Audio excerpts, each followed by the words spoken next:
This ship chat was requested by Commander Miami Jules. So, if you have a particular ship or a topic that you want me to cover, then consider joining at the Commander tier, and you'll be able to make video requests of me. Thank you very much. Right, well, today's topic really needs no introduction. It's the Akira class. It's a fan favourite. It first appeared, obviously, in First Contact, and then was used extensively throughout Deep Space Nine and Voyager. It's a very popular ship. It's a very well-beloved ship, and I can see why. There's a lot of interesting heritage and design philosophy put into this ship. Certainly a lot more thought is put into it than most other background ships, as this frankly was probably meant to be. And you can kind of see this in how Alex Yeager talks about it. So yes, let's get into it behind the scenes. And it was designed by Alex Yeager for First Contact. Now, he actually said that he envisaged it as something of an aircraft carrier. Now, as people have pointed out, he might have envisaged it as that, but we don't see it used like that. So make of that what you will. But he said it had to be distinctive from the Enterprise E. It couldn't overshadow it. It's interesting. It does have a certain reliant vibe to it. It has a lot of similarities to the Miranda class in that it is very aggressive in its shape and its design. It's a you have the downward set nacelles and very forward-leaning hull. It's a very imposing design. We'll get now to the controversy, and that is that he says that he intended it to have 15 torpedo launchers. Now I'm going to say that that's probably a roundabout number, an approximation, because I'll be frank, I can count more than 15. There are a lot. You've got a whole bunch on the top of the dorsal module, but you also, particularly if you look at the concept art, you have some on the underside of the dorsal module. You then may also have some on the port and starboard of the saucer, depending on which model, but on the model used in filming, the CG model used for the sequences, it does have port and starboard launchers on either side of the saucer, and there's also a little gap between the deflector module and the Shuttle Bay cutout on the rim of the saucer.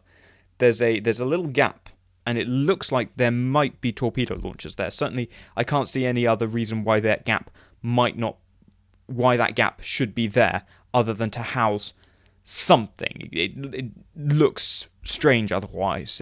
15 is an estimate, and I think it's perfectly acceptable. So let's get into its in-universe explanation. So, in-universe, it was intended always as an anti-Borg ship. It was really designed, most importantly, to exploit the advantages and advances of torpedo technology, being able to strike the enemy from range, being able to do critical damage to especially Borg cubes. Torpedoes could be, if they could penetrate the subspace field, if the Borg hadn't adapted, then torpedoes were an incredibly effective weapon, and particularly when you start adding quantum torpedoes into that equation, which can just tear a cube apart. Having a torpedo gunship like this, a torpedo cruiser, is very, very important. And it also means that other ships don't have to worry so much about laying on torpedo fire, because this will do it for them. Part of the advances, of course, in torpedo technology was the ability for multi-target torpedo systems and rapid-fire torpedo systems. Of course, you do have burst fire. Now, one of the things that is brought up is that why do you need so many launchers when you have the burst fire launchers such as we see on the Galaxy class? Now, burst fire launchers are very effective, especially by the 2360s. You can not only load about 5 or 6 torpedoes into the tube at once, they can also attack individual targets.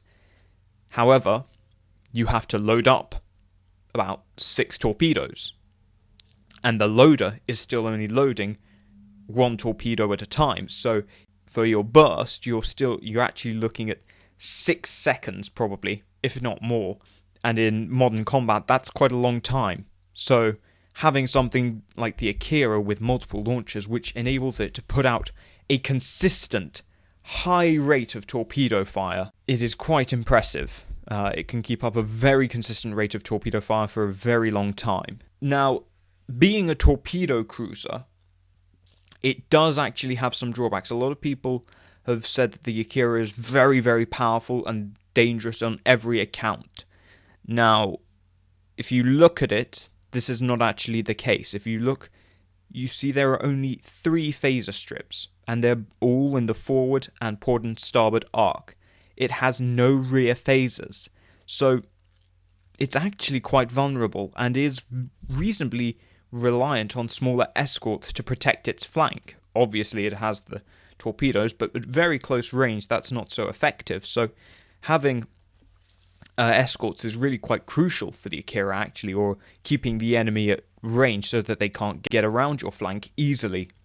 The torpedoes are its primary weapon, not its phasers. Its phasers are a fallback and emergency use. If it has to use its phasers, it's not in the right place. It is also outfitted with all the standard anti-Borg equipment of the time. This includes quantum torpedoes, modulating shields, and ablative armor. Now actually, on the Akira, the ablative armor is quite light. The way in which you can judge the level of ablative armor on a ship is how many windows you see. The more windows you see, the less ablative armor it has. So you can see there's a fair number of windows on the Akira, but not everywhere. Those areas without windows are likely areas of high concentration for ablative armor, so you can see it concentrating on the inner side of the pylons. You've also got concentrated on the bridge and the torpedo module. Of course, the main feature of the Akira, its many, many torpedo launchers, 10 of which are in that dorsal pod. You have 4 prow launchers, and then on either side of the rear, 3 aft launchers. That gives us 10. Now, a lot of people might question why you would put the torpedo launchers, which contain photon torpedoes, which are very explosive, in such an obvious position. It makes for a very easy target.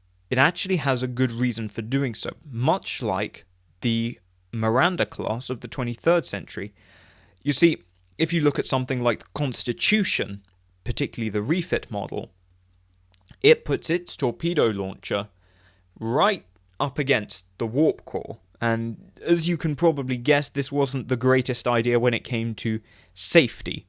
If you hit the torpedo launcher, and so frankly, it's a miracle that Reliant didn't detonate Enterprise's torpedo magazine, probably because they were all in safe mode. But if they weren't in safe mode, they would have hit a torpedo that was live, and that would have gone off, start off chain reaction, all the torpedoes in the magazine go off, and then the warp core goes off.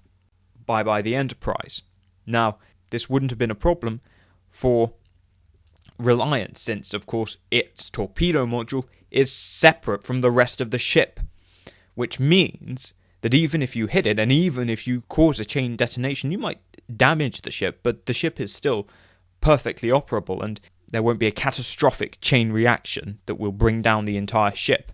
And this is similarly so on the Akira. Again, especially because they know that the Borg have a fondness for cutting beams and tractor beams. Now, by having the separate torpedo module, they vastly improve the safety, since even if the module is destroyed, the rest of the ship remains largely unaffected, and hopefully the containment fields and the ablative armor will actually be sufficient to keep the ship in a fightable, or certainly a survivable state, even if the torpedo magazine goes off. Now that brings us to, well, what happens if that does? Well, then you have these secondary torpedo launchers. So in the saucer you have 5. 2 on either side of the saucer, and then 1 between the shuttle bay and the deflector dish. And that is really its secondary fallback armament. Most of the torpedo fire will be coming from the torpedo pod, and that is largely out of a safety concern.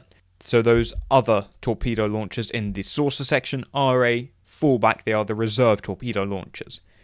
But again, it's a mark of how survivable this ship is, and also that Starfleet expects it to take punches and expects it to take damage, and gives it sufficient provisions to keep fighting even when taking damage, which cannot be said for a lot of other Starfleet vessels, particularly of the 24th century.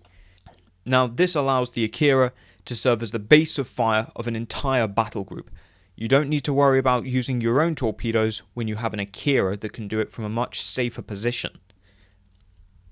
Now, this then brings us to the other half of the Akira's loadout, the Shuttle Bay. Now, you have a large through Shuttle Bay, launch doors at the front, and then return doors, landing doors at the back. Now that is bisected by the warp core, which splits between the two rear doors. Now the rest of the Shuttle Bay is pretty much open plan going forward. You do have some issues here, and that is if you look at the Akira, you can actually see that the Shuttle Bay doors themselves, they're actually, while there is this whole cutout in the front of the saucer, about half of that is made up of greebles, I don't know, but not the Shuttle Bay entrance. The Shuttle Bay doors are actually only about 30 meters across. Now that sounds perfectly good for most shuttles, but this is a carrier, and this is a tactical carrier. You're going to want to be launching fighters from this ship, and the Peregrine has a wingspan of 24 meters. Now that means that you can only really be launching one Peregrine at a time from this Shuttle Bay. Now, if you double the size of the doors, and you certainly can, there is available space in that cutout. You then get a 60-meter opening, which would allow you to launch, well, 2 Peregrines at a time. Potentially, you could maybe use folding wings, or it might use newer, more advanced, more compact fighter craft. But for Peregrines, which are the mainstay, as is portrayed on this particular example, you could only be launching one at a time, which is not great. But if you did expand it to a 60-meter Shuttle Bay door, then you could be launching at least 2 at a time, and potentially some other stuff as well, but at most 2 Peregrines. Now that also then brings us to our complement. Now it's stated to carry about 40 fighters in combat, which is quite an impressive number. It's about 20 short of a wing, but it's a very good fighter complement. And again, this plays into the Akira's tactics of hanging at range. The fighters will occupy the enemy in close range and swarm them and hopefully draw most of their attention. Meanwhile, the Akira can be either engaging something else, or it can be bombarding the target at long range with torpedoes, while the fighters keep it distracted and keep most of its weapons occupied. So it's a very good match of 2 weapon systems effectively. It gives it a very defined and very important tactical position. It actually, in many ways, is almost a successor to both the Miranda, in terms of being a more aggressive design, but also the Constellation, in terms of being more of a carrier.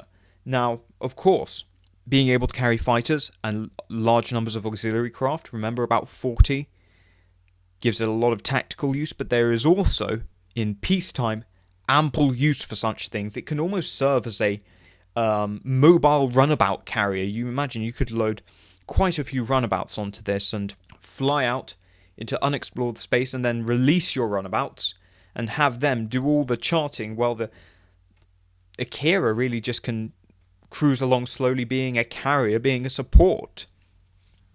So it gives it a lot of use in long-range exploration and charting, even though it is a warship, and there's no two ways about that. It is a warship. It's very Klingon-inspired with that downward aggressive silhouette. You can see a lot of inspiration has been taken not just from the Miranda, but also the D7. It's got that very aggressive silhouette. It's got 4 impulse engines. It's got a lot of maneuverability to it, and it's got a lot of firepower.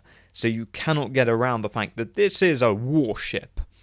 But it is a warship that even in peacetime can still boldly go, and certainly I would probably happily go where no man has gone before, with so many torpedoes at my back.